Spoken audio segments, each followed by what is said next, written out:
This is the North Shore Community Association's podcast, April 1st, 2021. Hello, this is Max Cote, the NSCA Development Agent. And I'm Annie Lafrenière, the NSCA Programs and Communications Coordinator. This is the first episode of the third season of the NSCA podcast. Today we'll have a super career interview with Stéphane Gilbert, helicopter pilot in Port-Cartier. After the interview, we'll present the community events and activities.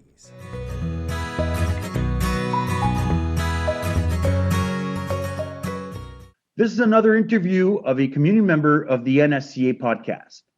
The objective of these interviews is to showcase community involvement, services to the English-speaking community, and their professions or careers.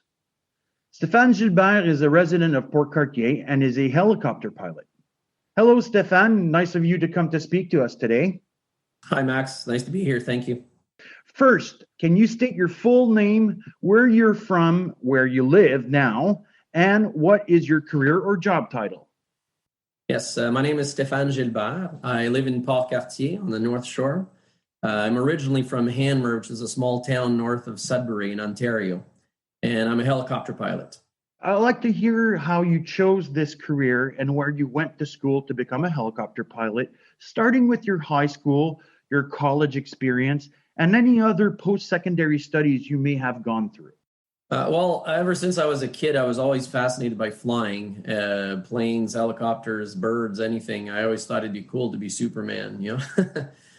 But eventually, as I grew up, I didn't even think of aviation as a field I could pursue at first. I had several other jobs, and eventually I came across a flight school, and I thought it'd be really interesting to go check it out. And when I went there, they had this program called an introduction flight, where you just spend an hour with a flight instructor, and they take you up and they show you how to fly the helicopter a little bit. They give you the controls. You get to try it out. And by the time I landed, I was hooked. I knew this is what I wanted to do. And helicopters had always fascinated me much more than planes, being they're more of a challenge to fly. So I enjoyed the challenge. So I thought that would be great. So I went to that college, and I actually searched several other ones just to see where I really wanted to go. And I chose to go to Helicopters Canada, which is in North Bay in Ontario, which is close to where I lived at the time. And my schooling, basically that program was very, it was very creative because you could put in as many hours as you wanted. So I chose to do it as quickly as possible. I went full time, and it took me 10 months to do the full course, which you have to do at least 100 hours of flight. So I did my 100 hours of flight plus all the ground schooling, and it took me about 10 months. And then I not long after that, I actually got a job teaching ground school. And my career just kind of took off from there. Can you explain what the career of helicopter pilot entails? Yes. Well, there's the obvious of flying a helicopter, but on top of that, there are several other things. Usually, like you have to take, we have a DI, which is a daily inspection. So it's my job to inspect the aircraft completely from top to bottom every morning before I take off. And also doing a quick walk around before every flight, before I take off. I have to make sure that my passengers are well informed, that they're dressed appropriately for wherever we're going to be going in the season, that they know about all the emergency procedures that may occur, that they need to, the things that they would need to do during an emergency. And where the emergency equipment is, such as first aid kits and survival kits, that kind of stuff. So I'm responsible for their safety and their comfort. Also making sure that I have all the equipment required for the jobs is in perfect order and works properly. If I'm going to have any ground crew or personnel working on the ground, that they are well informed, that we understand our communications, that any kind of communications work also. So if there's any equipment required or any hand signals, that everything is organized ahead of time. And then at the end of the day, I'm also responsible for the paperwork. So I have to make sure that the logbook is filled out properly. And there's a logbook for the machine, there's a logbook for the company, there's a personal logbook for myself. And then making sure all that information is transmitted. We put it on a website so that everybody has access to it. So that's pretty much, in a nutshell, what a helicopter pilot does. What type of employers do you work with, and are there multiple fields a helicopter pilot can work in? Yes, actually, flying a helicopter, yes, you always fly the helicopter, but there are different areas and different fields that we can help in. We do help a lot in exploration, either forestation, firefighting, mining, the oil industry, and almost anybody else. The Ministry of Natural Resources often, has work to do with us. Hydro-Québec has their own helicopters. The police sometimes have helicopters. Search and rescue, military. We're almost everywhere where it's hard to reach. Anytime you need something brought in secluded areas, a helicopter is going to be around. We work from the Arctic, the Antarctic, all over the world. So, yes, there are a lot of variety. There's a lot of variety. Can you describe to me what the CEGEP or college experience was like for you on the North Shore, or if you had to leave the region or to study somewhere else? Well, I'm not originally from the North Shore, but as far as I know, there are no schools on the North Shore. The closest CEGEP would probably be Saint-Hubert. I myself went to an accredited college in Ontario. And my schooling experience was we'd start at 8 a.m. I'd come into school. First thing I'd have to do was try to get into the habits of a helicopter pilot. So the first thing to do, go pick my machine, do a DI, a daily inspection, check that the machine's working properly. Then I'd have to check the meteorological conditions for that day to make sure that there were no advisories at an airport or any areas that I might be flying in, and doing all that kind of research ahead of time. If I knew what trip I'd be doing, I'd have to look at the maps, see what kind of airspace I'd be flying through, which rules and regulations apply to certain airspace, and those kinds of things. Once all that happened, then we would have a flight schedule come out, and then I'd know what time I'd be flying at.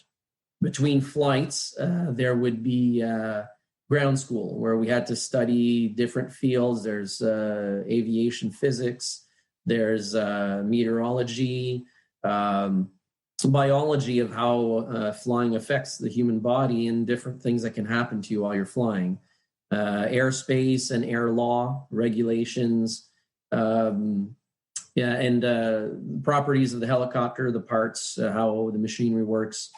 You don't have to be a mechanic, but they do want you to have a basic understanding of how the parts work. So that way, if ever you're stuck in the middle of nowhere, you know how to fix it. And the day would end around 4 or 5 o'clock, depending on meteorological conditions and when I'd be finished flying in my lessons. And that was pretty much it from Monday to Friday. How important is bilingualism in your field? I'd say in most of Canada, if you speak English, you're pretty much set. But obviously, myself being a Francophone, it definitely helped me come to the North Shore and in Quebec. Most of the people I went to school with were Anglophones, or they spoke other languages other than French, so they all went west. I was one of the very few who actually traveled east to Quebec. And so, yes, French was pretty much a necessity, because when I'm flying, I hear French a lot more than English. But speaking English helps, because there are some Anglophones who fly through Quebec and they don't speak French. So you want to be able to communicate with them. What would you have as advice to young listeners if they're interested in this field of work? It is a fascinating field. I love flying. I've been doing it for over a decade, and I still am in love with it. I get up every day, and I'm looking forward to being in the air and flying with the birds. But do your research. Look into the different schools, because different schools have different programs, and some programs work better for some. And there are some people who can't do a full-time schooling. So there are part-time courses that you can take. It takes a little bit longer, obviously, but you can do that.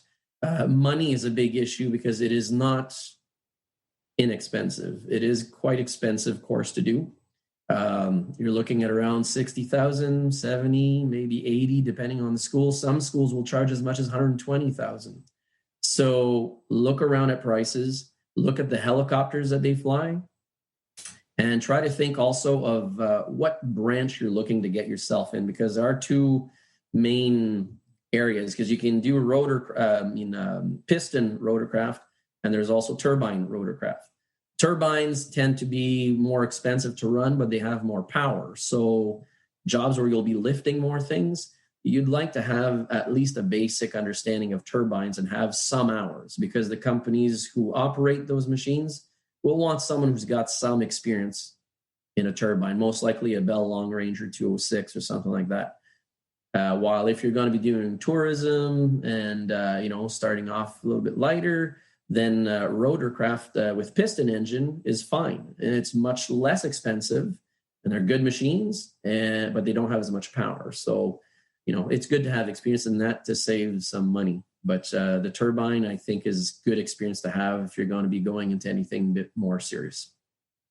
Thank you so much, Mr. Stéphane Gilbert, for your participation in this podcast. I'd like to extend my gratitude from our young listeners for participating to this interview. You're very welcome. Thanks for asking me.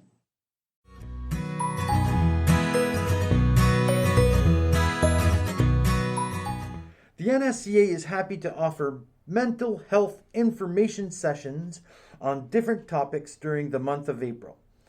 The workshops will be given by Dominique Leclerc, special care counselor, and Marie-Ève Normand, social worker, both owners of the Clinique Interdisciplinaire Le Marais in Sept-Îles.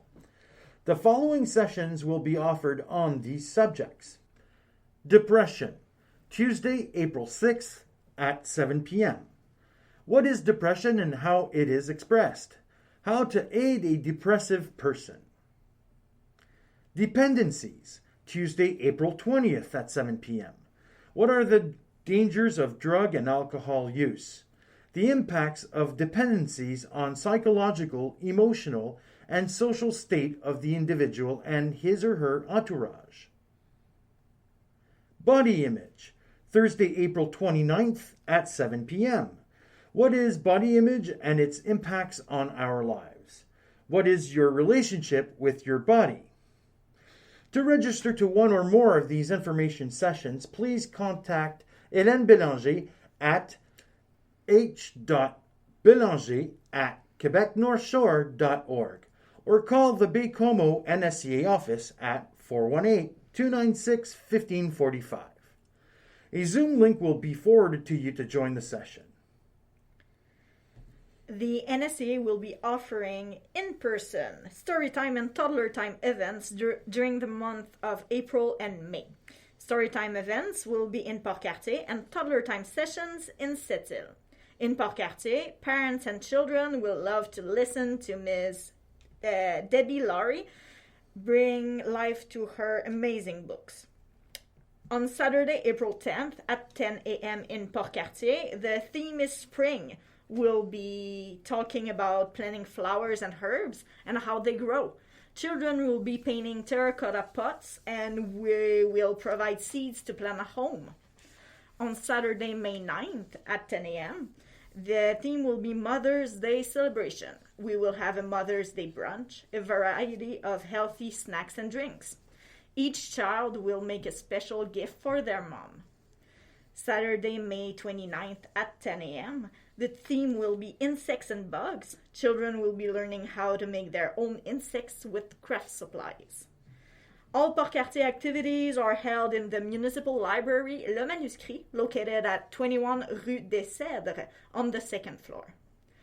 As for Toddler Time sessions in Sept-Îles, on Friday, April 23rd at 10 a.m., the theme will be spring. We will talk about planting flowers and herbs, and again, we will be painting terracotta pots, and we will provide seeds to plant a home. On Thursday, May 6th at 10 a.m., the theme will be Mother's Day celebration. We will have a Mother's Day brunch, a